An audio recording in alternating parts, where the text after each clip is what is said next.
Hello guys, welcome back to Land Rovers Live. We're at the YRM stand with Ronnie. Ronnie's gonna talk us through his rebuild of his 110 because it's absolutely amazing. Cheers. Basically, it's a 2008 110 that I'm doing. Everything on it's galvanised and stainless steel. Then putting foam tape or between all the similar metals, stopping any set reaction and galvanic problems in future, really. So you started from, you say it was a Marsland chassis? Marsland galvanised chassis, yeah. Then I've had all the axles shot blasted, radius arms, anti-roll bars, A-frame, all shot blasted. Then had them all galvanised, then painted. And then what paint do you use? Is it a 2-pack enamel? Yeah, 2-pack enamel. Then just go around, bone all together with stainless steel nuts and bolts to the equivalent of 8.8, okay. But in stainless. So it looks absolutely amazing. You've done a really good job so far. There's a long way to go yet. Oh, exactly. But you've put the galv bulkhead on. How long will a galv bulkhead last, do you reckon?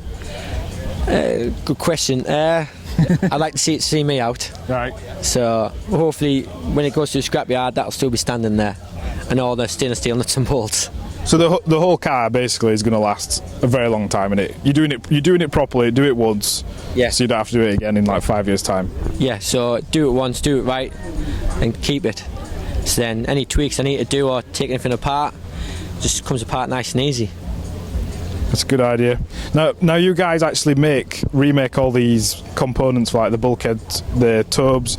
You do like pillars for the bulkheads, and you need to do that, don't you, if you're going to rebuild it? Yeah, it's all very simple. Land Rovers, Defenders and Series, everything's all just spot welded together or riveted. So it's just, when it's spot welded together, it's find the spot welds, drilling them out and then riveting them back in, or if it's plug welding them back in if it's a weld-on part. But it's a very simple job, and all you need is like a drill, riveter a lot of the time, and that's it. So you don't need to be a scientist or anything like that to do it. You just run-the-mill guys can do it. That you can do in your garage in your spare time.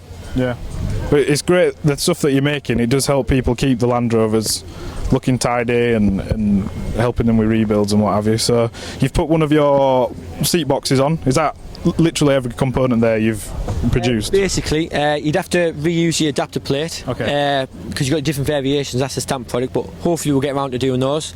But with this one, I sent my original seat box, you have to get dipped, and the back was broken, so I thought I'll just make one from scratch. And then it's just getting your diagonals right and your overall depth, and then just setting yourself a little jig up, and then just go from there, put a couple of rivets in, and then just make sure it's right every so often, just keep checking dimensions. And then when you fit it, anywhere you got aluminium coming in contact with dissimilar metal, put some like foam tape, damp proof, anything that's plastic that won't corrode. So if you put like sealants on, you can put them on and they'll spread, and you might get little pockets where dissimilar metals can touch. So we recommend don't using that type of stuff. Okay. And then it'll last, and you won't get your electrostatic reaction problem between the two dissimilar metals. That isn't something Land Rover would do at the factory, is it? So that's why you get, like, especially on the rivets and things on the tub, you get that kind of corrosion coming through. The door sills, the frames are really bad for doing that, aren't they? Yeah, same on the door frames. When people fit the door repair sections, is putting between the mild steel and aluminium skin, putting a PVC tape or some sort of gasket between the two dissimilar metals, and that's the whole idea. Anyway, on Series Land Rovers, where two dissimilar metals will touch, put a gasket between the two. Okay. And I've spent hours doing gaskets on this so far.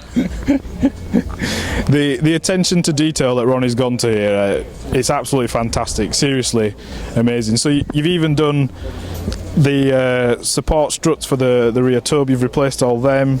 Yeah. You've put new galv bulkhead cappings on. Yeah. Stuff like that we can't make, so what we do is buy genuine Land Rover parts, get them either shot blasted or chemically dipped, and then we galvanise them, and then same as those, putting foam tape between the two. And then with this one here, this build, where we don't supply a part for it, we've been designing new products, and then because I've needed them, so we think other people will as well.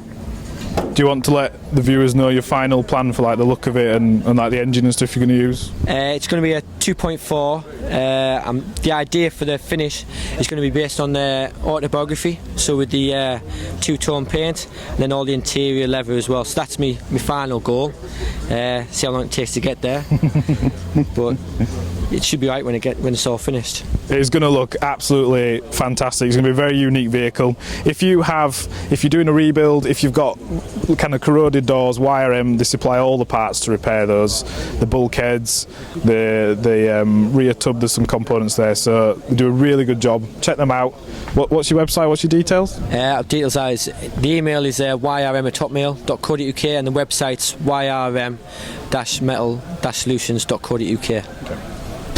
So if you've enjoyed this Land Rover and you want to see more of it, we'll hopefully catch up with Ronnie at Peterborough, but there's a bit of pressure on now. You're going to have to make some more progress. Yeah, I'll have to get my finger out and hopefully be a bit more on. Alright, so we'll see where you are is it a month's time?